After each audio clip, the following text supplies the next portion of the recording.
आप सभी को नमस्कार। मैं डॉक्टर सुमन मौर्य, प्रोफेसर हिंदी। कहानी पाठ की श्रृंखला में आज मैं एक कहानी के साथ उपस्थित हूँ जिसका शीर्षक है पुरस्कार और जिसके कहानीकार हैं जयशंकर प्रसाद। प्रेमचंद के समकालीन रचनाकारों में जयशंकर प्रसाद एक महत्वपूर्ण नाम है। भारतीय संस्कृति से जिनको विशेष लगाव है। प्रायः प्रसाद ने बौद्धकालीन और गुप्तकालीन इतिहास को अपनी कहानियों का आधार बनाया है। भारतीय संस्कृति से प्रसाद को विशेष लगाव था। प्रायः उन्होंने भारतीय संस्कृति के उच्च मूल्यों और महत्वपूर्ण विशेषताओं को अपनी कहानियों में प्रदर्शित किया है। तो आइए पढ़ते हैं उनकी प्रसिद्ध कहानी पुरस्कार। आर्द्रा नक्षत्र, आकाश में काले काले बादलों की घुमड़, जिसमें देव दुंदुभी का गंभीर घोष, प्राची के एक निरभ्र कोने से स्वर्ण पुरुष झांकने लगा था। देखने लगा महाराज की सवारी। शैलमाला के अंचल में समतल उर्वरा भूमि से सौंधी बास उठ रही थी। नगर तोरण से जयघोष हुआ। भीड़ में गजराज का चामरधारी शुंड उन्नत दिखाई पड़ा। हर्ष और उत्साह का समुद्र हिलोरे भरता हुआ आगे बढ़ने लगा। प्रभात की हेम किरणों से अनुरंजित नन्ही नन्ही बूंदों का एक झोंका स्वर्ण मल्लिका के सामने बरस पड़ा। मंगल सूचना से जनता ने हर्ष ध्वनि की। रथों, हाथियों और अश्वारोहियों की पंक्ति जम गई थी। दर्शकों की भीड़ भी कम न थी। गजराज बैठ गया।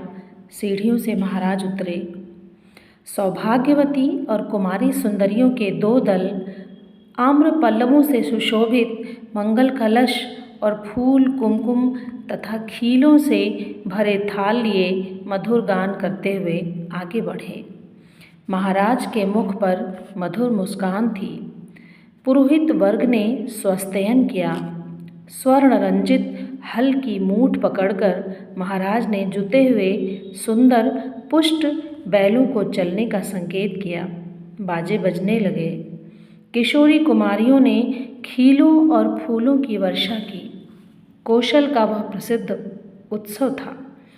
एक दिन के लिए महाराज को कृषक बनना पड़ता। उस दिन इंद्र पूजन की धूमधाम होती, गोट होती। नगर निवासी उस पहाड़ी भूमि में आनंद मनाते। प्रतिवर्ष कृषि का यह महोत्सव उत्साह से संपन्न होता। दूसरे राज्यों से भी युवक राजकुमार इस उत्सव में आकर बड़े चाव से योग देते थे। मगध का एक राजकुमार अरुण अपने रथ पर बैठा बड़े कौतूहल से यह दृश्य देख रहा था। बीजों का एक थाल लिए कुमारी मधुलिका महाराज के साथ थी। बीज बोते हुए महाराज जब हाथ बढ़ाते तब मधुलिका उनके सामने थाल कर देती। यह खेत मधुलिका का था जो इस साल महाराज की खेती के लिए चुना गया था। इसीलिए बीज देने का सम्मान मधुलिका को ही मिला। वह कुमारी थी, सुंदरी थी। कौशेय वसन उसके शरीर पर इधर उधर लहराता हुआ स्वयं शोभित हो रहा था। वह कभी उसे संभालती और कभी अपने रूखे अलकों को। कृषक बालिका के शुभ्र भाल पर श्रम कणों की कमी न थी।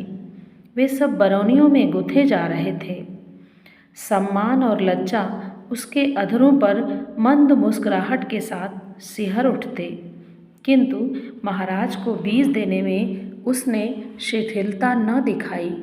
सब लोग महाराज का हल चलाना देख रहे थे, विस्मय से, कौतूहल से। और अरुण देख रहा था कृषक कुमारी मधुलिका को। आह, कितना भोला सौंदर्य, कितनी सरल चितवन। उत्सव का प्रधान कृत्य समाप्त हो गया। महाराज ने मधुलिका के खेत का पुरस्कार दिया। थाल में कुछ स्वर्ण मुद्राएं। वह राजकीय अनुग्रह था। मधुलिका ने थाली सिर से लगा ली। किंतु साथ ही उसमें की स्वर्ण मुद्राओं को राजा पर न्यौछावर करके बिखेर दिया। मधुलिका की उस समय की ऊर्जस्वित मूर्ति लोग आश्चर्य से देखने लगे। महाराज की भ्रुकुटी भी जरा चढ़ी ही थी कि मधुलिका ने सविनय कहा, देव, यह मेरे पिता पितामहों की भूमि है, इसे बेचना अपराध है, इसलिए मूल्य स्वीकार करना मेरी सामर्थ्य के बाहर है। महाराज के बोलने के पहले ही वृद्ध मंत्री ने तीखे स्वर से कहा, अबोध, क्या बक रही है? राजकीय अनुग्रह का तिरस्कार तेरी भूमि से चौगुना मूल्य है। फिर कौशल का यह सुनिश्चित राजकीय नियम है, तू आज से राजकीय रक्षण पाने की अधिकारिणी हुई। इस धन से अपने को सुखी बना। राजकीय रक्षण की अधिकारिणी तो सारी प्रजा है मंत्रिवर। महाराज को भूमि समर्पण करने में तो मेरा कोई विरोध नहीं था और न है, किंतु मूल्य स्वीकार करना असंभव है। मधुलिका उत्तेजित हो उठी थी। महाराज के संकेत करने पर मंत्री ने कहा, देव, वाराणसी युद्ध के अन्यतम वीर सिंघमित्र की यह एकमात्र कन्या है। महाराज चौंक उठे। सिंघमित्र की कन्या, जिसने मगध के सामने कौशल की लाज रख ली थी? मधुलिका उसी वीर की कन्या है?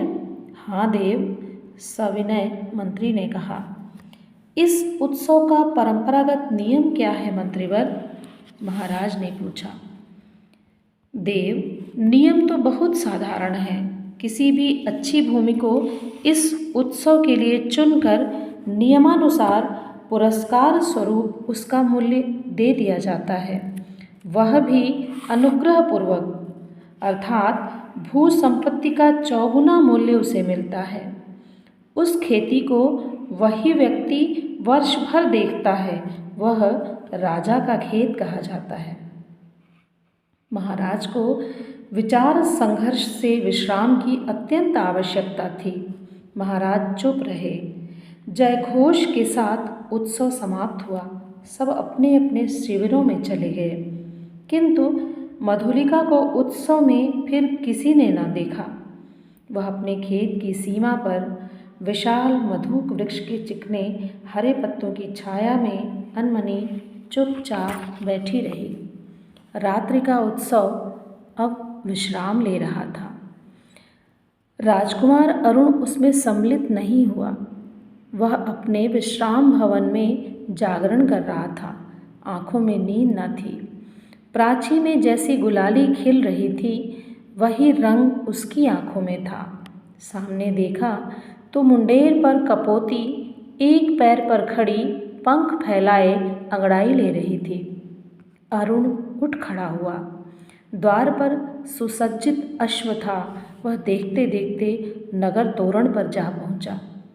रक्षकगण ऊँघ रहे थे। वे अश्व के पैरों के शब्द से चौंक उठे। युवक कुमार तीर सा निकल गया। सिंधु देश का तुरंग प्रभात के पवन से पुलकित हो रहा था। घूमता घूमता अरुण उसी मधुक वृक्ष के नीचे पहुंचा, जहां मधुलिका अपने हाथ पर सिर धरे हुए खिन्न निद्रा का सुख ले रही थी। अरुण ने देखा, एक छिन्न माधवी लता वृक्ष की शाखा से च्युत होकर पड़ी है। सुमन मुकुलित थे, भ्रमर निष्पन्द। अरुण ने अपने अश्व को मौन रहने का संकेत किया, उस सुषमा को देखने के लिए। तुरंत कोकिल बोल उठी। उसने अरुण से प्रश्न किया, छी, कुमारी के सोए हुए सौंदर्य पर दृष्टिपात करने वाले धृष्ट तुम कौन? मधुलिका की आंखें खुल पड़ी। उसने देखा, एक अपरिचित युवक। वह संकोच से उठ बैठी। भद्रे, तुम ही न कल के उत्सव की संचालिका रही हो? उत्सव? हाँ, उत्सव ही तो था। कल उस सम्मान? क्यों, आपको कल का स्वप्न सता रहा है? भद्र, आप क्या मुझे इस अवस्था में संतुष्ट न रहने देंगे? मेरा हृदय उस तुम्हारी छवि का भक्त बन गया है देवी। मेरे उस अभिनय का, मेरी विडंबना का, आह मनुष्य कितना निर्दय है। अपरिचित, क्षमा करो, जाओ अपने मार्ग। सरलता की देवी, मैं मगध का राजकुमार तुम्हारे अनुग्रह का प्रार्थी हूँ। मेरे हृदय की भावना अवगुंठन में रहना नहीं जानती। उसे अपनी राजकुमार, मैं कृषक बालिका हूँ, आप नंदन बिहारी और मैं पृथ्वी पर परिश्रम करके जीने वाली। आज मेरी स्नेह की भूमि पर से मेरा अधिकार छीन लिया गया है।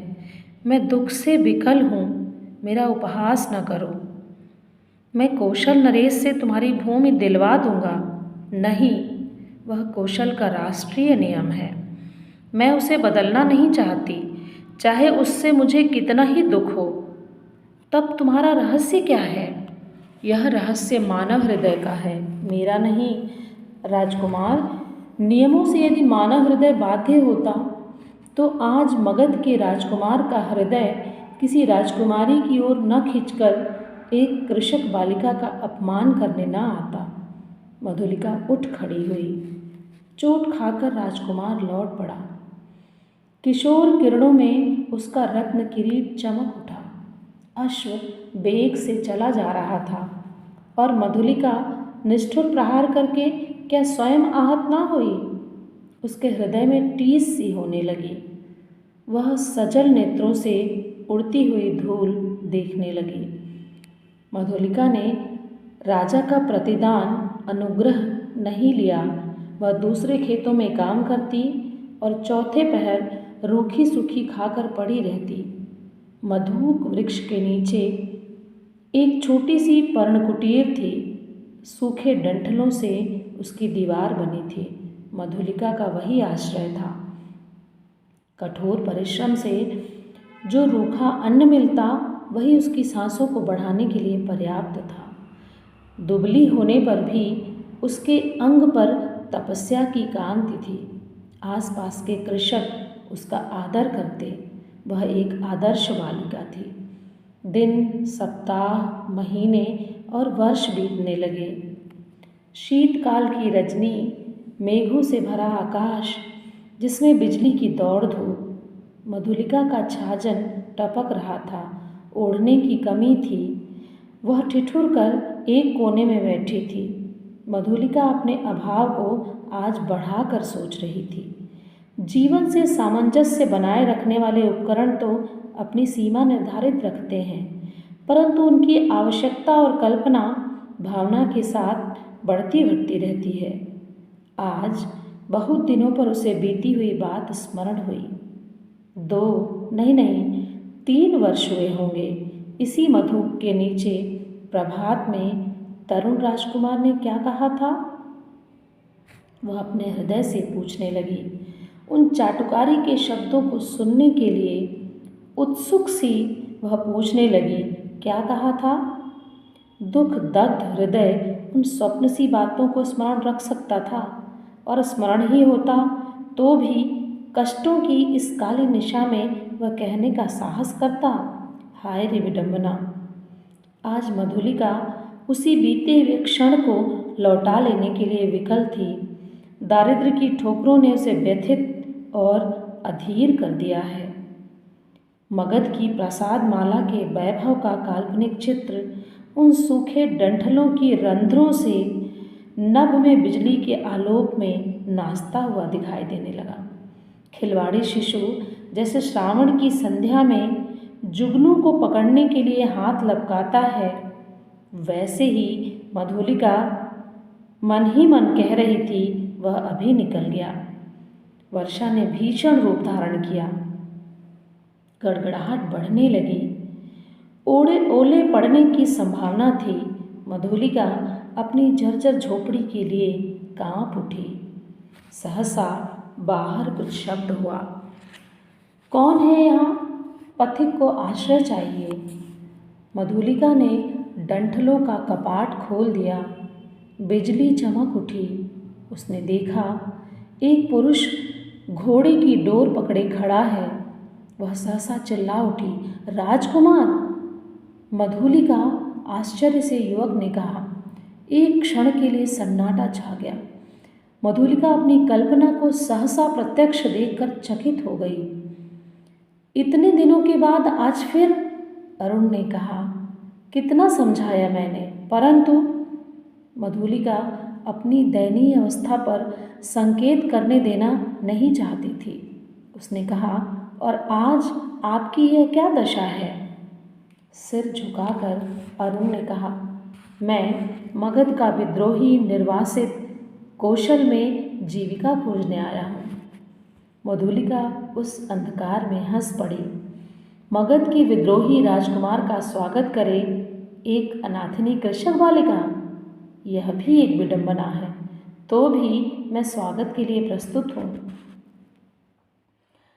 शीतकाल की निस्तब्ध रजनी, कोहरे से धुली हुई चांदनी, हाड़ कपा देने वाला समीर, तो भी अरुण और मधुलिका दोनों पहाड़ी गह्वर के द्वार पर वट वृक्ष के नीचे बैठे बातें कर रहे हैं। मधुलिका की वाणी में उत्साह था, किंतु अरुण जैसे अत्यंत सावधान होकर बोलता। मधुलिका ने पूछा, जब तुम इतनी विपन्न अवस्था में हो तो फिर इतने सैनिकों को साथ रखने की क्या आवश्यकता? मधुलिका, बाहुबल ही तो वीरों की आजीविका है। ये मेरे जीवन मरण के साथी हैं, भला मैं इन्हें कैसे छोड़ देता और करता ही क्या? क्यों, हम लोग परिश्रम से कमाते और खाते हैं। अब तो तुम भूल न करो, मैं अपने बाहुबल पर भरोसा करता हूँ, नए राज्य की स्थापना कर सकता हूँ, निराश क्यों हो जाऊँ? अरुण के शब्दों में कंपन था। वह जैसे कुछ कहना चाहता था पर कह न सकता था। नवीन राज्य? ओहो, तुम्हारा उत्साह तो कम नहीं। भला कैसे? कोई ढंग बताओ तो कल्पना का आनंद ले लूं।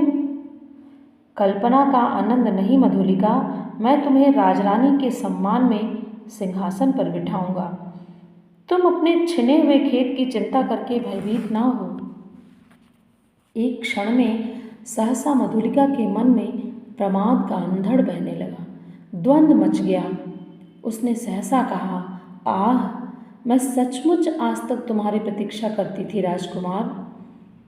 अरुण ढिठाई से उसके हाथों को दबाकर बोला, तो मेरा भ्रम था, तुम सचमुच मुझे प्यार करती हो। युवती का वक्षस्थल फूल उठा। वह हाँ भी ना कर सकी, ना भी नहीं। अरुण ने उसकी अवस्था का अनुभव कर लिया। कुशल मनुष्य के समान उस अवसर को हाथ से न जाने दिया। तुरंत बोल उठा, तुम्हारी इच्छा हो तो प्राणों से पण लगाकर मैं तुम्हें इसी कौशल सिंहासन पर बिठा दूं। मधुलिका, अरुण के खड्ग का आतंक देखोगी? मधुलिका एक बार कांप उठी। वह कहना चाहती थी नहीं, किंतु उसके मुख से निकला, क्या? सत्य मधुलिका, कौशल नरेश तभी से तुम्हारे लिए चिंतित हैं।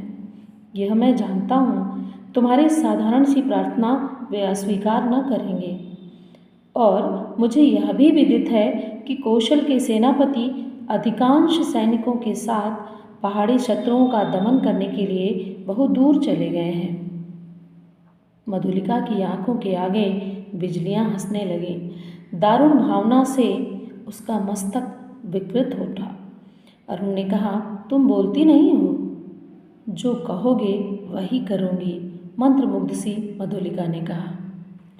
स्वर्ण मंच पर कौशल नरेश अर्ध निद्रित अवस्था में आंखें मुकुलित किए हुए एक चामर धारणी युवती पीछे खड़ी अपनी कलाई बड़ी कुशलता से घुमा रही है। चामर के शुभ्र आंदोलन उस प्रकोष्ठ में धीरे धीरे संचालित हो रहे हैं। तांबूल वाहिनी प्रतिमा के समान दूर खड़ी है। प्रतिहारी ने आकर कहा, जय हो देव, एक स्त्री कुछ प्रार्थना करने आई है। आँख खोलते हुए महाराज ने कहा, स्त्री प्रार्थना करने आई है, आने दो। प्रतिहारी के साथ मधुलिका आई। उसने प्रणाम किया। महाराज ने स्थिर दृष्टि से उसकी ओर देखा और कहा, तुम्हें कहीं देखा है? 3 बरस हुए देव, मेरी भूमि खेती के लिए ली गई थी। ओह, तो तुमने इतने दिन कष्ट में बिताए, आज उसका मूल्य मांगने आई हो। क्यों? अच्छा अच्छा, तुम्हें मिलेगा प्रतिहारी। नहीं महाराज, मुझे मूल्य नहीं चाहिए। मूर्ख, फिर क्या चाहिए? उतनी ही भूमि दुर्ग के दक्षिणी नाले के समीप की जंगली भूमि, वहीं मैं अपनी खेती करूंगी। मुझे एक सहायक मिल गया है, वह मनुष्यों से मेरी सहायता करेगा। भूमि को समतल भी तो बनाना होगा। महाराज ने कहा, कृषक बालिके, वह बड़ी ऊबड़ खाबड़ भूमि है। तिस पर वह दुर्ग के समीप एक सैनिक महत्व रखती है। तो फिर निराश लौट जाऊं? सिंहमित्र की कन्या, मैं क्या करूं? तुम्हारी यह प्रार्थना। देव, जैसी आज्ञा हो। जाओ, तुम श्रमजीवियों को उसमें लगाओ, मैं अमात्य को आज्ञा पत्र देने का आदेश करता हूँ। जय हो देव, कहकर प्रणाम करती हुई मधुलिका राजमंदिर के बाहर आई। दुर्ग के दक्षिण भयावने नाले के तट पर घना जंगल है। आज वहाँ मनुष्यों के पथ संचार से शून्यता भंग हो रही थी। अरुण के छिपे हुए मनुष्य स्वतंत्रता से इधर उधर घूमते थे। झाड़ियों को काटकर पथ बन रहा था। नगर दूर था, फिर उधर यों ही कोई नहीं आता था। फिर अब तो महाराज की आज्ञा से वहाँ मधुलिका का अच्छा सा खेत बन रहा था। तब इधर की किसको चिंता होती? एक घने कुंज में अरुण और मधुलिका एक दूसरे को हर्षित नेत्रों से देख रहे थे। संध्या हो चली थी। उस निबिड़ वन में उन नवागत मनुष्यों को देखकर पक्षीगण अपने नीड़ को लौटते हुए अधिक कोलाहल कर रहे थे। प्रसन्नता से अरुण की आंखें चमक उठीं। सूर्य की अंतिम किरणें झुरमुट में घुसकर मधुलिका के कपोलों से खेलने लगीं। अरुण ने कहा, 4 पहर और, विश्वास करो, प्रभात में ही इस जीर्ण कलेवर कौशल राष्ट्र की राजधानी श्रावस्ती में तुम्हारा अभिषेक होगा और मगध से निर्वासित मैं एक स्वतंत्र राष्ट्र का अधिपति बनूंगा। मधुलिके, भयानक। अरुण, तुम्हारा साहस देखकर मैं चकित हो रही हूँ। केवल 100 सैनिकों से तुम। रात के तीसरे पहर मेरी विजय यात्रा होगी। तो तुमको इस विजय पर विश्वास है? अवश्य, तुम अपनी झोपड़ी में यह रात बिताओ। प्रभात से तो राजमंदिर ही तुम्हारा लीला निकेतन बनेगा। मधुलिका प्रसन्न थी, किंतु अरुण के लिए उसकी कल्याण कामना सशंक थी। वह कभी कभी उद्विग्न सी होकर बालकों के समान प्रश्न कर बैठती। अरुण उसका समाधान कर देता। सहसा कोई संकेत पाकर उसने कहा, अच्छा, अंधकार अधिक हो गया, अभी तुम्हें दूर जाना है और मुझे भी प्राणपण से इस अभियान के प्रारंभिक कार्यों को अर्धरात्रि तक पूरा कर लेना चाहिए। तब रात्रि भर के लिए विदा। मधुलिका उठ खड़ी हुई। कटीली झाड़ियों से उलझती हुई क्रम से बढ़ने वाले अंधकार में वह अपनी झोपड़ी की ओर चली। पथ अंधकारमय था और मधुलिका का हृदय भी निविड़ तम से घिरा था। उसका मन सहसा विचलित हो उठा। मधुरता नष्ट हो गई। जितनी सुख कल्पना थी वह जैसे अंधकार में विलीन होने लगी। वह भयभीत थी। पहला भय उसे अरुण के लिए उत्पन्न हुआ। यदि वह सफल न हुआ तो? फिर सहसा सोचने लगी, वह क्यों सफल हो? श्रावस्ती दुर्ग एक विदेशी के अधिकार में क्यों चला जाए? मगध, कौशल का चिर शत्रु, ओह, उसकी विजय! कौशल नरेश ने क्या कहा था? सिंहमित्र की कन्या, सिंहमित्र कौशल का रक्षक वीर, उसी की कन्या आज क्या करने जा रही है? नहीं नहीं, मधुलिका, मधुलिका, जैसे उसके पिता उसे अंधकार में पुकार रहे थे। वह पगली की तरह चिल्ला उठी, रास्ता भूल गई। रात काफ़ी बीत चली, पर मधुलिका अपनी झोपड़ी तक न पहुंची। वह उधेड़ बुन में विक्षिप्त सी चली जा रही थी। उसकी आंखों के सामने कभी सिंहमित्र और कभी अरुण की मूर्ति अंधकार में चित्रित हो जाती। उसे सामने आलोक दिखाई पड़ा। वह बीच पथ में खड़ी हो गई। प्रायः 100 उल्काधारी अश्वारोही चले आ रहे थे और आगे आगे एक वीर अधेड़ सैनिक था। उसके बाएं हाथ में अश्व की वल्गा और दाहिने हाथ में नग्न खड्ग। अत्यंत धीरता से वह टुकड़ी अपने पथ पर चल रही थी, परंतु मधुलिका बीच पथ से हिली नहीं। प्रमुख सैनिक पास आ गया, पर मधुलिका अब भी नहीं हटी। सैनिक ने अश्व रोककर कहा, कौन? कोई उत्तर नहीं मिला। तब तक दूसरे अश्वारोही ने कड़क कर कहा, तू कौन है स्त्री? कौशल के सेनापति को शीघ्र उत्तर दे।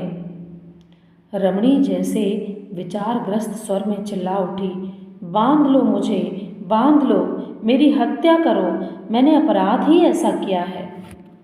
सेनापति हंस पड़े, बोले, पगली है।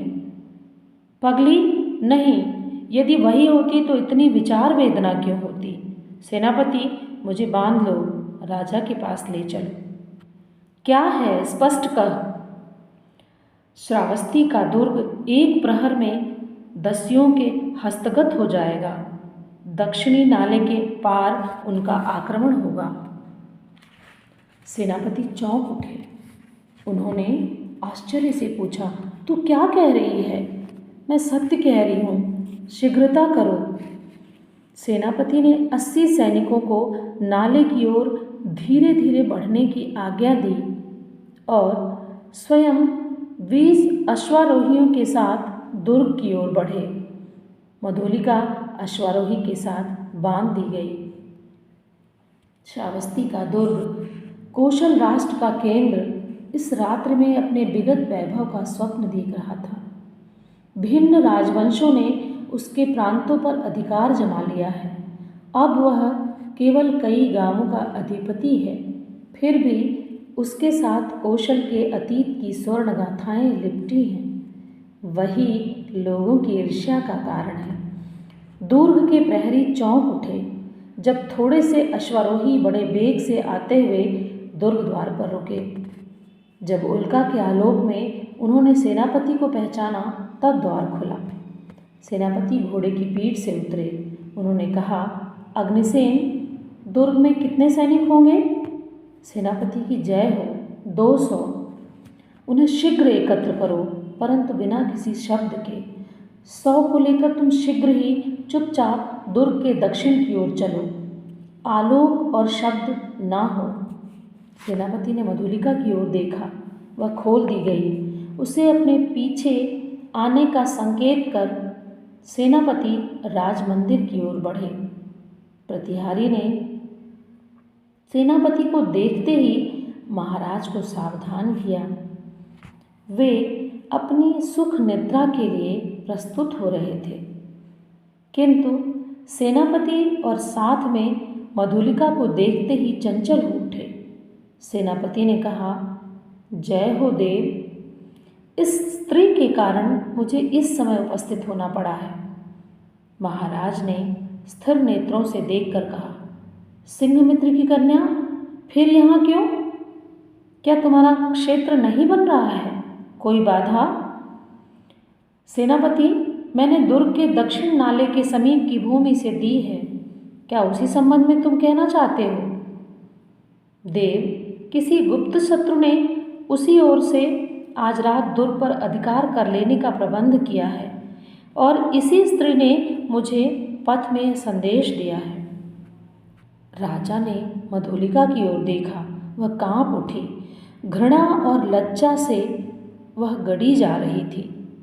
राजा ने पूछा, मधुलिका, यह सत्य है? हाँ देव।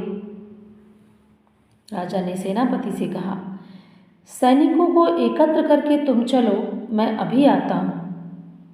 सेनापति के चले जाने पर राजा ने कहा, सिंहमित्र की कन्या, तुमने एक बार फिर कौशल का उपकार किया। यह सूचना देकर तुमने पुरस्कार का काम किया है। अच्छा, तुम यहीं ठहरो, पहले उन आतताइयों का प्रबंध कर लो। अपने साहसिक अभियान में अरुण बंदी हुआ और दुर्ग उल्का के आलोक में अतिरंजित हो गया। भीड़ ने जयघोष किया, सबके मन में उत्साह था। श्रावस्ती दुर्ग आज एक दस्यु के हाथ में जाने से बचा। आबाल वृद्ध नारी आनंद से उन्मत्त हो उठे। उषा के आलोक में सभा मंडप दर्शकों से भर गया। बंदी अरुण को देखते ही जनता ने रोष से हुंकार करते हुए कहा, वध करो। राजा ने सबसे सहमत होकर आज्ञा दी, प्राण दंड। मधुलिका बुलाई गई। वह पागल सी आकर खड़ी हो गई। कौशल नरेश ने पूछा, मधुलिका, तुझे जो पुरस्कार लेना हो मांग। वह चुप रही। राजा ने कहा, मेरी निज की जितनी खेती है मैं सब तुझे देता हूँ। मधुलिका ने एक बार बंदी अरुण की ओर देखा। उसने कहा, मुझे नहीं चाहिए। अरुण हंस पड़ा। राजा ने कहा, नहीं, मैं तुझे अवश्य दूंगा, मांग ले। तो मुझे भी प्राण दंड मिले। कहती हुई वह बंदी अरुण के पास जा खड़ी हुई।